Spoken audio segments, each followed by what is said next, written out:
Hello students. So in this video I'll explain you further passages of this lesson, Triumph of Surgery. हमने यहाँ तक समझ लिया था स्टूडेंट्स कि किस तरीके से वो जो ये मिस्टर हैरियट हैं वो रोकते हैं अपनी कार और पूछते हैं मिसेस पम्फ्रे से कि उनके डॉग को क्या हो चुका है, तो वो बताती हैं, वो एक्सप्लेन करती हैं। आगे जब वो उन्होंने सारी बात बता दी कि भाई मैंने ये ऐसा हुआ था कि वो थोड़ा वीक लग रहा था तो मैंने उसको ज़्यादा खिला दिया था एंड ऑल, ये सब बातें हो गई थी। तो इसके बाद वो जो मिस्टर हैरियट हैं जो इस स्टोरी के ऑथर भी हैं, तो वो बताते हैं, वो कहते हैं I try to sound severe. मैं थोड़ा सीवियर का मतलब होता है थोड़ा दुखद मैंने साउंड किया। मैंने उनको कहा now I really mean this, मैं सच में बोल रहा हूँ। If you do not cut his food write down, कि अगर आप अभी इसके फूड को कट डाउन नहीं करते हैं, मतलब थोड़ा कम नहीं करते हैं, and give him more exercise, he is going to be really ill, कि अगर आप इसको है ना कम खाना नहीं देंगे और इसको अगर आप एक्सरसाइज नहीं कराएंगे तो मेरी बात आप मान लें कि ये क्या नहीं होगा, ठीक नहीं हो पाएगा।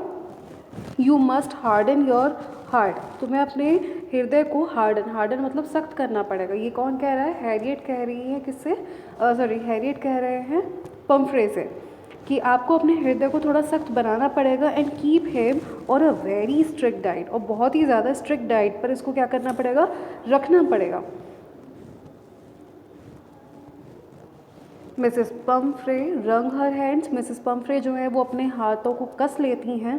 ओह I will mister Harriet, I am sure you are right but it is so difficult, so very difficult. वो कहती है मिसेस पम्फ्रे कि आप बिल्कुल सही कह रहे हैं, I am sure you are right, बिल्कुल आप ठीक कह रहे हैं, but it is so difficult, लेकिन ये बहुत कठिन काम है इसको क्या करना, इस तरीके की डाइट पर रखना और एक्सरसाइज कराना।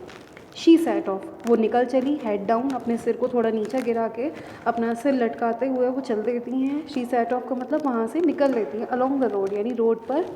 As it determined to put the new regime in to practice immediately, जैसे कि वो डिटर्मिन कर चुकी हैं, मीन्स वो निश्चय कर चुकी थी कि जो अभी मैंने बताया उनको, जो रेजाइम दिया, रेजाइम का मतलब होता है जो भी मैंने उनको हुक्म दिया था कि आपको ऐसा करना पड़ेगा, वो एकदम से ऐसा दिखाती हैं, वहाँ पे प्रिटेंड करती हैं कि वो बिल्कुल ऐसा करेंगे, वो डिटर्मिन्ड हो जाती हैं, बिल्कुल निश्चय करके दिखाती हैं, और वो इमीडिएटली उसको प्रैक्टिस में लाने के लिए कहती हैं कि हाँ मैं ज़रूर ऐसा करूँगी। I watch there progress with growing concern, I mean mister Harriet जो है वो अपने बारे में बात कर रहे हैं कि मैंने उनकी जो ग्रोइंग कंसर्न है, मैंने कंसर्न के तौर पर यानी अच्छे तरीके से उस पर ध्यान दिया था। Tricki was tottering along in his little tweed coat, जो उस समय पर वही वो वहाँ से मिसेस पम्फ्रे निकल रही होती हैं तो ट्रिकी उनके साथ टॉटरिंग कर रहा होता है। टॉटरिंग का मतलब होता है बहुत ही धीमी गति से लड़खड़ाते हुए, डगमगाते हुए वो चल रहा था। In his little tweed coat, tweed का मतलब होता है जो ऊनी कपड़ा होता है इस तरीके का, उसका बना हुआ कोट था। अब वो यहाँ पर मिस्टर हैरियट बताते हैं हमें कि he had a whole wardrobe of these coats, उसके पास इस तरीके के कोट्स की बड़ी सी, होल एक मतलब वार्डरोब है, वार्डरोब का मतलब अलमीरा है। फॉर द कोल्ड वेदर, ठंड के मौसम के लिए उसके पास कोट है। किसके पास? डॉग के पास। क्यों? क्योंकि वो उसकी जो मालकिन है काफ़ी रिच है, तो वो उसको रिच ट्रीटमेंट ही देती है। And a rain coat for the wet days, और उसके पास है ना गीले दिनों के लिए। गीला दिन कौन सा होता है भाई? जब बारिश होती है, उसके लिए भी क्या है? रेन कोट्स हैं। और ही स्ट्रगल्ड ऑन, वो स्ट्रगल करते हुए, डगमगाते हुए, drooping in his harness. Drooping का मतलब होता है ऐसा मतलब लटका हुआ सा शरीर उसका, और हार्नेस का मतलब उसके साथ सजे हुए कपड़ों में से वो बड़ा अजीब सा लग रहा था कि वो कपड़े तो इतने सुंदर पहना लेकिन लटकता हुआ चल रहा है। तो इस तरीके का उस समय उसका सीन था। आगे बढ़ते हैं। I thought it wouldn't be long before I heard from Mrs. Pumphrey. मेरा मानना है कि ज़्यादा टाइम नहीं हुआ और मुझे क्या होता है कि जो उनकी तरफ से, मिसेस पम्फ्रे की तरफ से एक कॉल आ जाता है। ज़्यादा टाइम नहीं हुआ होगा। I thought it wouldn't be long before I heard from Mrs. Pumphrey. मैंने जो पम्फ्रे से जो बात सुनी थी, उसको जो बात कही थी उसको ज़्यादा दिन नहीं हुए थे। And the expected call came with in a few days, और कुछ ही दिनों में मुझे पता था कि भाई इनकी कॉल आएगी मेरे पास, वो आ गई। Mrs Pomfrey was distraught, Mrs Pomfrey जो है वो डिस्ट्रॉट थी, मीन्स घबराई हुई थी। और tricky would eat nothing, refused even his favorite dishes, and besides he had bouts of vomiting। अब क्या हो रहा था, उन्होंने मुझे क्यों कॉल किया था मिसेस पम्फ्रे ने, कि अब ये मुझे किसके लिए कह रहे हैं, हैरियट कह रहे हैं कि जो मिसेस पम्फ्रे हैं उन्होंने मुझे फटाफट से कॉल किया था। ट्रिकी वुड ईट नथिंग, क्योंकि ट्रिकी ने कुछ खाया नहीं था। रिफ्यूज़ड इवन हिज फेवरेट डिशेज़, उसने अपनी फेवरेट डिशेज़ को भी क्या कर दिया था, खाने से इनकार कर दिया था। एंड बिसाइड्स, और उसके अलावा he had bouts of vomiting, bouts का मतलब होता है झटके, और वॉमिटिंग मतलब झटके के साथ वॉमिटिंग आ रही थी। ही spent all his time lying on a रग, वो अपना सारा समय कहाँ बिताता था, रग पर। रग मतलब एक तरीके की दड़ी या एक तरीके का कालीन, उस पर ही लेटे हुए बिताता था। पेंटिंग यानी हाँफता रहता था। Didn't want to go for walks, यानी वॉक्स के लिए भी नहीं जाना चाहता था बाहर। और didn't want to do anything, और कुछ भी नहीं करना चाहता था। तो ये सब इस कंसर्न के साथ मिसेस पम्फ्रे ने उनके पास कॉल की थी।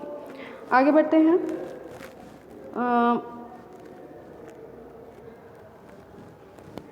आई had made my plans in advance, मैंने अपने पहले से ही प्लान्स बना लिए थे, मुझे पता था कि ऐसा कुछ होगा।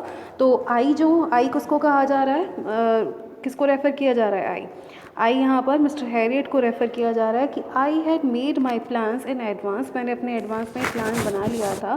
The only way was to get tricky out of the house, कि केवल और केवल ट्रिकी को घर से निकालने का केवल एक ही तरीका है, फॉर अ पीरियड, कुछ टाइम के लिए।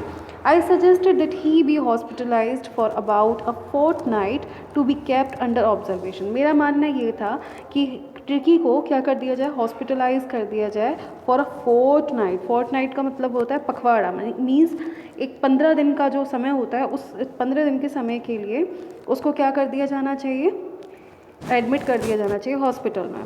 द पुअर लेडी, अभी आपने यहाँ पर दो चीज़ें देखी, मैं आपको बता रही हूँ कि वो जो मिसेस पम्फ्रे हैं वो काफ़ी रिच हैं, और यहाँ पर भी पुअर लेडी आ गया। तो यहाँ पर पुअर लेडी का मतलब क्या है स्टूडेंट्स, बेचारी। पुअर का मतलब यहाँ पे क्या है, बेचारी। द पुअर लेडी ऑलमोस्ट सूंड, सूंड का मतलब होता है काफ़ी ज़्यादा, मतलब एक तरीके से बेहोशी की हालत में आ जाना।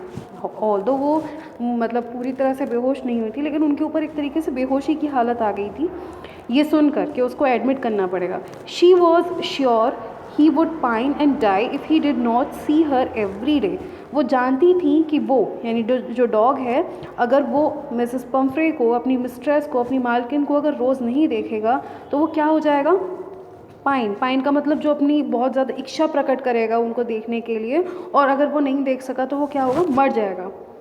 ठीक है, तो ये सब बातें कौन सोच रहे हैं भाई, ये मिसेस पम्फ्रे बताती हैं, और मिसेस पम्फ्रे और हैरियट के बीच में ये टॉक जो है वो चलती है। तो आज के लिए इतना ही, अगली वीडियो में इसके आगे का पढ़ेंगे। Thank you all.